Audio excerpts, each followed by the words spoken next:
ఒక గవర్నమెంట్ చేయింది, ఒక రాజకీయ నాయకులు చేయింది, అధికారంలో ఉన్న పార్టీ వాళ్ళు చేయింది, ఒక నాన్ ప్రాఫిటబుల్ ఆర్గనైజేషన్ చేస్తోంది. కార్పొరేట్ సంస్థలు ఇక్కడ ఉన్నాయి, వాళ్ళ నుంచి నిధులు వస్తున్నాయి, చాలా మంది వస్తున్నారు. బట్ నిస్వార్థమెంత గొప్పదో ఈ పదము రుజువు కట్టదా, సిరాలు లక్ష వంపదా, చిరాక్షరాలు రాయదా. అందులో పడ్డ మీ స్ట్రగుల్ అంటే ఏం చెప్తారు? 2002 to 2007లో అబ్దుల్ కలాం సార్ కూడా ప్రెసిడెంట్గా ఉన్నారు. ఏమన్నారంటే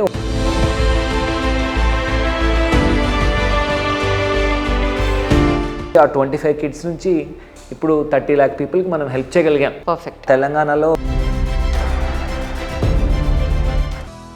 working without expectation of name, money, power. అసలు మీకు ఎలా సాధ్యపడింది ఇలాగ? ఎందుకంటే మీకంటే ఒక ఫ్యామిలీ ఉంది, దాని మీద కాన్సన్ట్రేట్ చేయగలిగే అవకాశం కూడా మీకు ఉండాలి. ఇదంతా ఎలా సాధ్యపడుతుంది అంటే ఏం చెప్తారు? నిర్మాణంలో మన ప్రిన్సిపల్ ఏంటి అంటే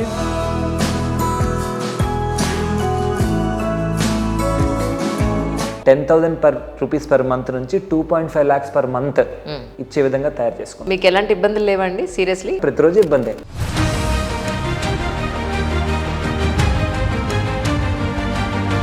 ఈ స్కిల్ డెవలప్మెంట్ సెంటర్స్లో ఎడ్యుకేషన్ తర్వాత భారతదేశ ప్రభుత్వంతో నడిచే MCR HRDలో IAS IPS officers. That's so nice. So ఇండియాని రిప్రజెంట్ చేశాం మనం. అంటే అంత ట్రస్ట్ వర్తిని మీరు ఎలా సంపాదించుకున్నారంటే ఏం చెప్తారు? చాలా మంది మన ఆర్గనైజేషన్లో it's a long term process. Wells Fargo, Nirman కలిపి ఒక స్కూల్తో స్టార్ట్ చేసి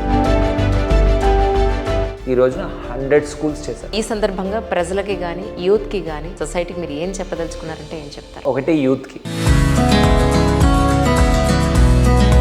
యంగ్ అల్యూమినస్ అచీవ్మెంట్ అవార్డ్ అని 6గురిలో మనల్ని కూడా సెలెక్ట్ చేశారు. జనరల్గా ఈ నాన్ ప్రాఫిటబుల్ ఆర్గనైజేషన్స్ ఏవైతే ఉన్నాయో వీటి మీద జనాల్లో, సొసైటీలో చాలా నెగిటివ్ ఇంపాక్ట్ ఉంది. చాలా. ఎంత చేస్తారో, ఎంత తినేస్తారో మనకు తెలియదు కదా అన్న పాయింట్ ఉంటుంది. అప్పుడు ఏమీ డౌట్ వచ్చిందంటే మ్యారేజ్ చేసుకునేటప్పుడు కూడా అమ్మాయికి కూడా ముందే చెప్పుకొని, ఏం చెప్పారు చెప్పండి? నేను ఈ అమ్మాయికి వెళ్ళి 2 days తర్వాత ఓకే చెప్పి, నా పేరు మీద ఆస్తులు ఇలాంటివి ఏమీ ఉండవు అని చెప్పినప్పుడు నా జీవితం ఎలా ఉంటుందేమో అని టెన్షన్ లేదా మీకు? First few years what is your inner feeling అంటే ఏం చెప్తారు? మయూర్ చెప్పినట్టు at the end of the day I like what I'm doing. ఎవరైతే నీడీ పీపుల్ ఉన్నారో వాళ్ళు ఎలా మీకు కనెక్ట్ అవ్వాలి? హోప్ ఇన్ ఏ కప్ అని అసలు చాలా మంది తెలుసో లేదు ఈ అవకాశం ఉందని. ఉంటే ఈ రోడ్ల మీద ఎవరైతే పాపం తిరుగుతూ ఉన్నారో వీళ్ళంతా కూడా ఇటు సైడ్ రావడం. Trans men, trans women, LGBTQ+ community మీద. సార్ అలాగే విలేజ్ అడాప్షన్ గురించి చాలామంది చాలా రకాలు చేస్తున్నారు. ఈవెన్ నిర్మాణం కూడా చాలా చేస్తున్నారు. వాటి గురించి ఒకసారి డీటెయిల్. కలాం సార్ ఇచ్చిన గైడెన్స్ కూడా ఏంటంటే